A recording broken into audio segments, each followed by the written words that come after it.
अस्सलाम वालेकुम दोस्तों, अज 29 अप्रैल दिन सोमवार का विसाख की अज 16 तरीक हो गई है तो शाम के 6 बज रहे ने। बाहर झड़ी इंज लगी है, बारिश इंज हो रही है जिमें साउन भादरों के बदल वसते ने पे। इस मौसम के सानू बदल नहीं चाहिए, बारिश की बिल्कुल लोड़ नहीं, क्योंकि रोज़ी मूँह आई है, फसलां बिल्कुल तैयार हो चुकियां ने। लेकिन बदल इंज पिया वसदा है कि जिमें बड़ा गुस्सा होवे अल्लाह पाक की ज़ात नूं ते झड़ी लगी है। सियालकोट बदल बड़ा वसदा पिया। तुहाडे इलाके दे विच की सूरत हाल है, तुसीं कमेंट दे विच दस्सिओ। बड़ी अहम गल लैके तुहाडी खिदमत दे विच हाज़र होया।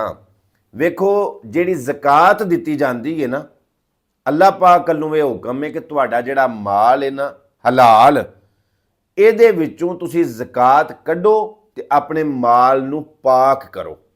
हदीस के लफज ने कि ज़कात कड्डो ताकि तुहाडा रिज़क पाक होवे। इस तरह जिहड़ी फसल है, कणक है, मुंजी है, कपाह है, वगैरह वगैरह, इहदे अल्लों ये हुक्म आया है, उन्हां अल्लों ही जिन्हां अल्लों ज़कात दा हुक्म है ना, उन्हां वल्लों ही हुक्म है कि अगर तुहाडी फसल बारिश के पानी दे नाल पक्की है ना, बारिशी पानी दे नाल तुहाडी फसल तैयार होई है, तो फिर तुसी 10वां हिस्सा अल्लाह की राह विच कड्डो। मिसाल के तौर पर 10 मन कणक है तो 9 मन तुसी रख लो तो 1 मन अल्लाह की राह दे विच कड्डो।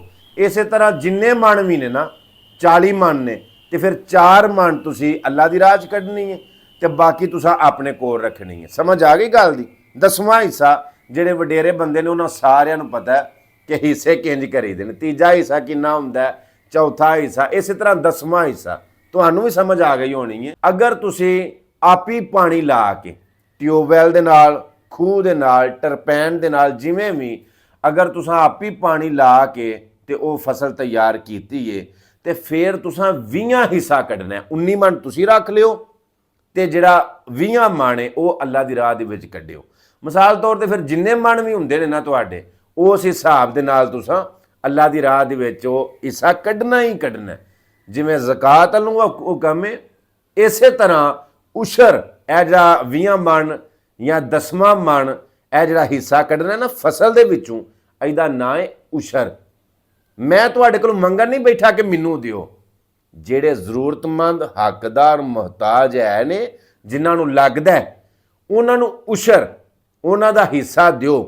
जदों तुसीं ये काम करोगे तो अल्लाह पाक की ज़ात तुहाडी रोज़ी दे विच, तुहाडी फसल दे विच बरकत पाएगा। ਇਹ ਜਿਹੜੇ ਕੰਮ ਹੁੰਦੇ ਨੇ ਨਾ, ਫਸਲਾਂ ਨੂੰ मतलब बीमारी लग जाना, फसलों का झाड़ घट हो जाना, बेमौसमियां बारिशां होनियां, और कई बारी फसल तैयार हुंदी है, बारिश इन्नी कर हुंदी है कि फसल तबाह हो जाती है। कई बारी फुल तैयार होई हुंदी है तो रब की ज़ात वालों कहर अजाब आ जाता है तो फसल तैयार होई बर्बाद हो जाती है। सो अल्लाह कोलों माफ़ी मंगो तो इरादा करो कि मालका असी माफ़ी मंगने आ तेरे कोलों, साडी आ जिहड़ी मूँह आई रोज़ी है साडे घर आउण दे, असी तेरा जिहड़ा हिस्सा है सहन नहीं करना, तेरा हिस्सा तेरी राह दे विच कड्ढां दे। याद रखियो, अल्लाह नूं तुहाडी कणक नाल, मुंजी नाल, जौआं नाल, कपाह नाल कोई गरज नहीं, लेकिन ये अल्लाह दा एक कानून है ना। जे आ मेरी गल चंगी लगे तो अगे शेयर लाजमी कर छड़ियो। अगर तुहाडे शेयर करन दे नाल कोई एक बंदा भी अमल कर लैंदा है, तुहानूं भी अजर मिलेगा, हो सकता है मेरा भी बेड़ा पार होइए। मिलने एक नवी वीडियो के नाल। अपना बड़ा सारा ख्याल रखियो। अल्लाह सोहने दे वाले। अस्सलाम वालेकुम वरहमतुल्लाह।